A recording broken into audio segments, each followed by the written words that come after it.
I want to take another angle on the resurrection. Oh, yes, I want to take another angle on the resurrection because it's always like, I don't want to do things always the traditional way.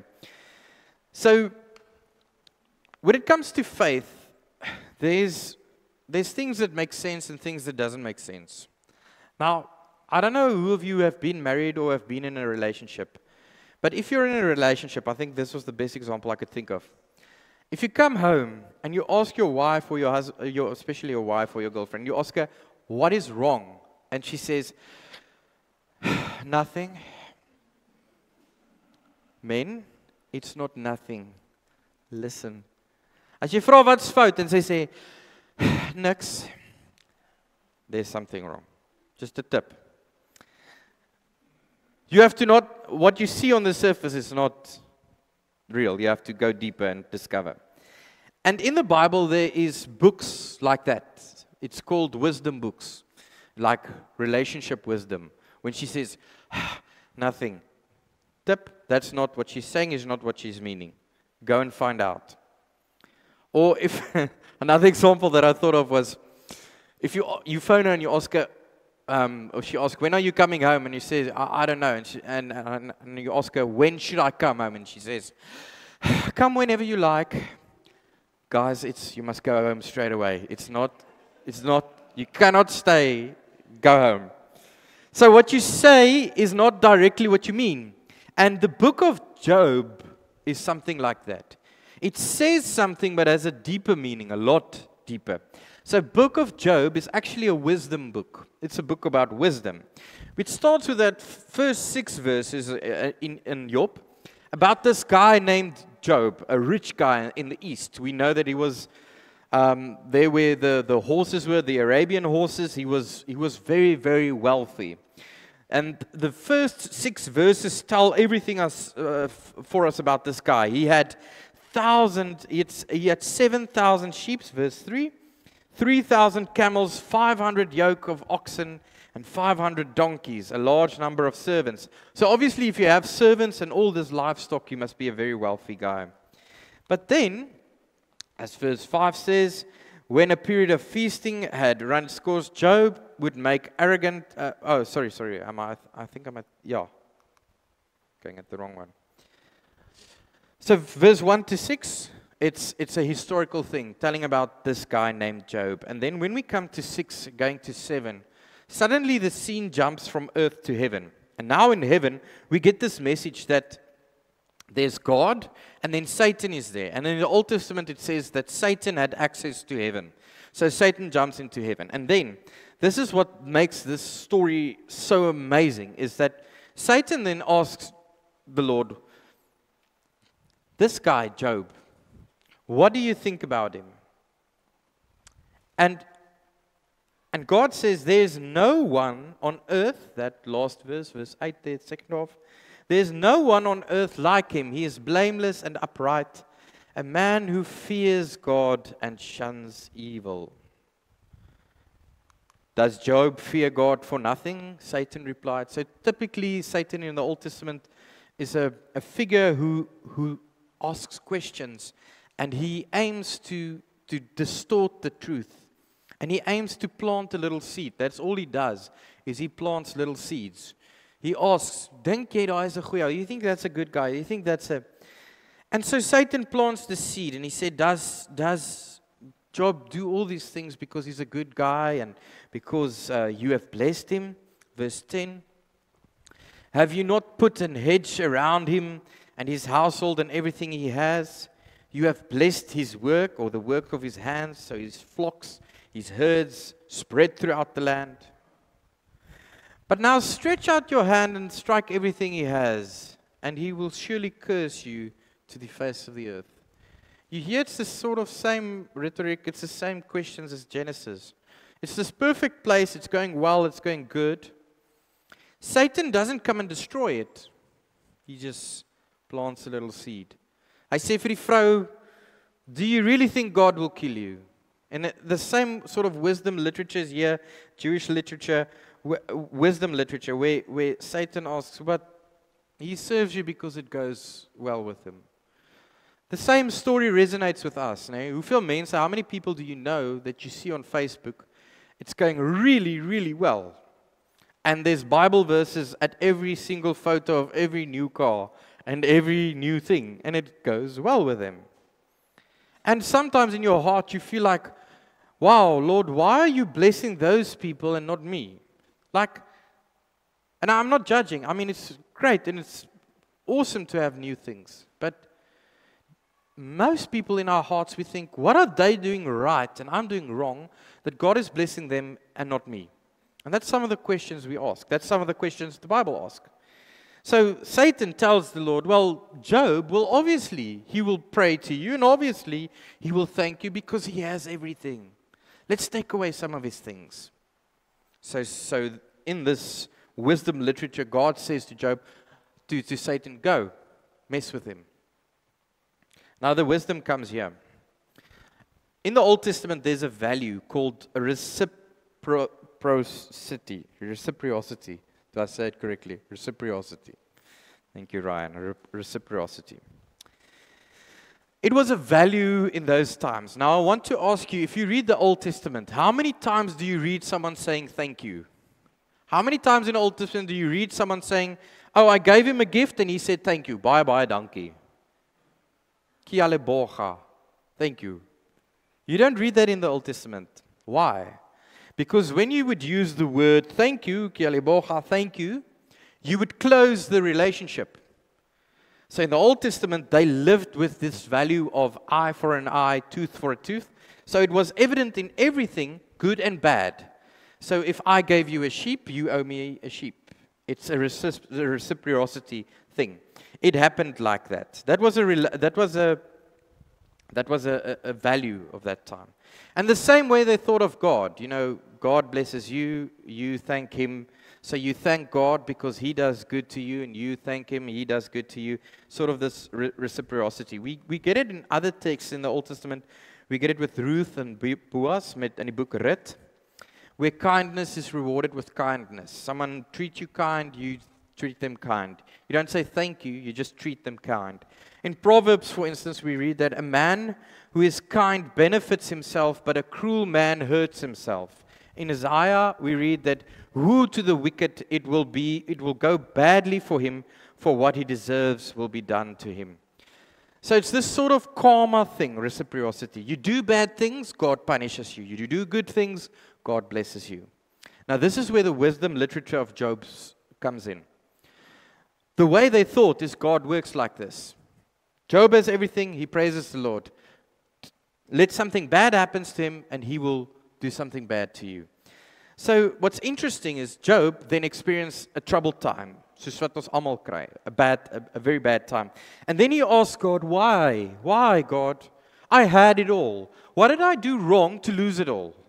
What did I do wrong to go through this desert phase? And we all ask that question at some point, in our relationship, everywhere. And then what's interesting is in this wisdom literature, we get his two friends, who try to talk to him. And like every believer, we try to rationalize every crisis. Like every believer, we try to make sense of every trauma. We try to say things to make it better. Because that's just the way we're wired. We think that when it's really tough and really hard, we think it'll be better if you just tell them it'll be okay. I don't know why. Maybe it's sometimes because we don't know what to say and we feel awkward with the silence. But you can't guarantee anyone it'll be okay. Why are you saying that? Just a question. So Job's friends then talk to Job. One of his friends, we read in Job 11, Zophar, the Naamathite, he says, oh, how I wish that God would speak, that He would open His lips against you. He said, Job, it's because you're not doing things right, and you're challenging God, and now God is punishing you. It's the same things we hear today, that God take away things from your life because you're not listening and obeying His word. Now I want to go back to the first story, the first analogy of your wife or your girlfriend. Wat is fout? Niks. Why is it going bad? You're not believing enough. The same sort of surface story, oppervlakkige story. When it comes to God, do you really think it works like that? You praise Him, He blesses you. You don't praise Him, He punishes you. So his one friend says, and he reminds him, it's maybe because you're not behaving straight, that there is reciprocity. You're not treating God right, God is not treating you right. In Job 15, we get Eliphaz, who basically accuses Job of being arrogant, irrelevant, and guilty, even if Job won't admit it. So Eliphaz tells him, listen, dit gaan nie goed met jou nie, because your life isn't right. Now, I think it was 2 weeks ago when I preached, and when I told that story about the father who lost his son in the car accident.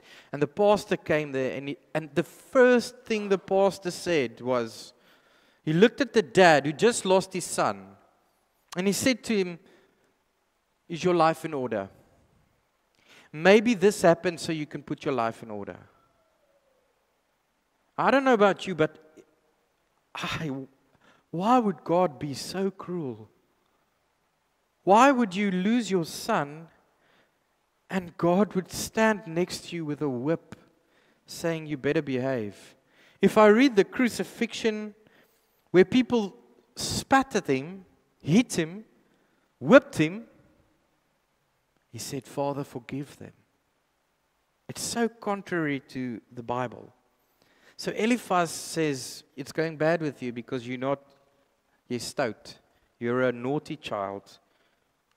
Eliphaz, in 15, he says, he criticizes Job's words. Eliphaz says Job's words are empty and useless. Like in verse 2, he says, should a wise man answer with windy knowledge, undermining piety and respect for God, self-condemning, your own mouth condemns you, not I. Eliphaz tells Job, what you're doing is you're causing your own bad luck. Jy spreek jou eie dood. You talk about your own negativity. You bring your own punishment upon yourselves. He goes on, he questions Job's authority. He says, Job, you talk about all these things badly, but he sarcastically asks him, were you the first man born? Do you have monopoly on wisdom? Who do you think you are to talk like God like that? Now, we also do the same. We tell people that, moenie met God stry nie. Moenie, don't argue with God. His will is His will. You know, I think I read, I must just double check it, but that shark attack was it Iraq, there in the Mediterranean Sea, was a tiger shark. There was a video of it where the son got eaten alive by a shark. And the words of the father was just, it's the will of God, point. He's not going to talk about it. He's not going to rest. He's not going to wonder about it. He's just going to rest in that simple answer that that's the will of God. And that's kind of what Eliphaz tells Job. He says, don't question what God does. What God does, He does. You just try to behave. You just try to do what is good. Eliphaz reasserts the traditional wisdom. And he falls back on that ancient belief that no one is pure before God. God se wil is God se wil. In Afrikaans we say die Here het gegee en die Here het geneem.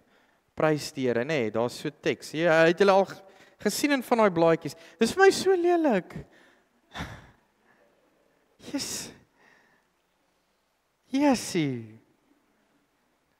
Now you're burying someone's daughter or son and you're saying the Lord took away. As if the Lord wants you to live without your daughter or your son. He reasserts this traditional wisdom that the Lord took. No one is pure before God. Even angels aren't fully trusted by God. Humans are inherently sinful and flawed. He sees suffering like Job's as a result of sin. Dis oor jou sonde that it's sleg. And it's because of your sin it goes bad. It's because you are not listening to God. Now this is a great argument to use. If you argue with fellow believers and you say, if you believe enough, you'll be healed. If you don't believe enough, you will die. You can't lose that argument. Because if the person is healed, he believed enough. If the person dies, he didn't believe enough. So it's not an argument, it's just a statement. Jy stap in en jy sê, glo meer en jy word gesond en glo minder en jy word nie gesond nie. And then it's easy because then when the person dies, you say, oh, they didn't believe enough. We don't realize the consequences of that because what do you say at the funeral then? The person didn't believe enough. What about the thief on the cross? You hear how Job is wisdom literature. He describes the faith of the wicked, Eliphaz, to his friend, to Job. Eliphaz warns that the wicked, dis die sondige mense, if you do bad things will happen to you. Even if they seem powerful, they live in fear, they're destroyed. But then, in Job wants God to answer him. Lord, what do I say? How do I understand this? I was good. I didn't do anything wrong. I had so much stuff. I lost it all. Why? Why when I go and I try to do the right thing, I get bombed by the bad thing? Yeah, sometimes we say it's Satan and yes, and exactly like Job. But then it goes deeper, and this is where the wisdom comes in. When we read Job 38, God answers. Now, firstly, I want to say this, that I think you must talk to God. But God is not accountable to give you an answer. It's not His responsibility to answer you. However, He does choose to answer you, like in Job. So in Job, God answers Job. Now, interesting, what do you think if you lost everything and you're fighting with God and your friends give you all these rational arguments for why it's going bad? Jou vriende kom sê vir jou, jy lees nie genoeg, you don't read enough Bible, you don't go to church enough, you don't give your tithes, that's why it's going bad with you. That's all that rational arguments, the reciprocity. It's all that. But in Job 38, the Lord speaks. First time God speaks to Job. Then the Lord spoke to Job out of the storm, and He said,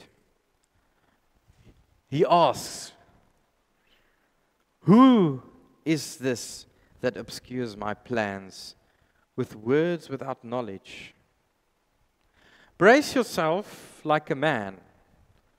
I will question you, and you shall answer me. Where were you when I laid the earth's foundations? Remember, they believed the earth was flat and they had 4 pillars. So it was just a footnote. God always speaks to the people in their context, in where they live and how they live. Because otherwise they wouldn't understand God. So for them, the world was flat, so it made sense. So God asked Job, if the earth is flat, standing on these pillars, where were you when it was built? Antwoord my, Job. Tell me, if you understand, who marked off the dimensions? Who determined that this is the earth? Surely you know. Who stretched out a line measuring it? And then the Lord speaks. On what were its footings set? Or who laid its cornerstone? While the morning stars sang together and all the angels shouted for joy. Who shut up the sea behind doors when it burst forth from the womb? It's so mooi ding wat hy sê, wie die see gesluit en vir hom gesê tot hier en nie verder nie. Who locks, when you go to the ocean, who controls the ocean? When He fixed limits for it and He sets doors and bars in place. Verse 11, when I said, this far you may come and no further. There is where your proud waves halt. And then here's the wisdom. Job is wisdom literature because he says, faith is not always rational. Faith doesn't always make sense. It's not always you believe more, you get more. You believe less, you get less. You pray more, you get more. You pray less, you get less. He says in Job 39, he says, the wings of the ostrich flap joyfully, though they cannot compare with the wings and feathers of the stork. She lays her eggs on the ground and lets them warm in the sand, unmindful that a foot may crush them, that some wild animal may trample them. Hy sê, kyk na die volstruis, look at the ostrich. It's a bird, a big bird. It's supposed to fly. It has wings to fly, yet it doesn't fly. It's supposed to go up in the air, yet it's fast. It runs on the earth, and it runs fast. It lays its eggs, its children, on the ground where it's unsafe. Ek bedoel, hoe veilig is eiers in 'n woestyn? How safe is eggs in a desert? There's a kind of irrational component when it comes to God. There's things you cannot comprehend and understand. Now, we celebrate the resurrection. I think it was the same for the disciples. It didn't make sense. It didn't make sense that they lived with a guy who raised people from the dead, gave them miracle after miracle, who proved that he's beyond human, who proved that he can move mountains. It didn't make sense that that guy came in with a donkey and he died. Why? Why would a God choose to die? Doesn't make sense.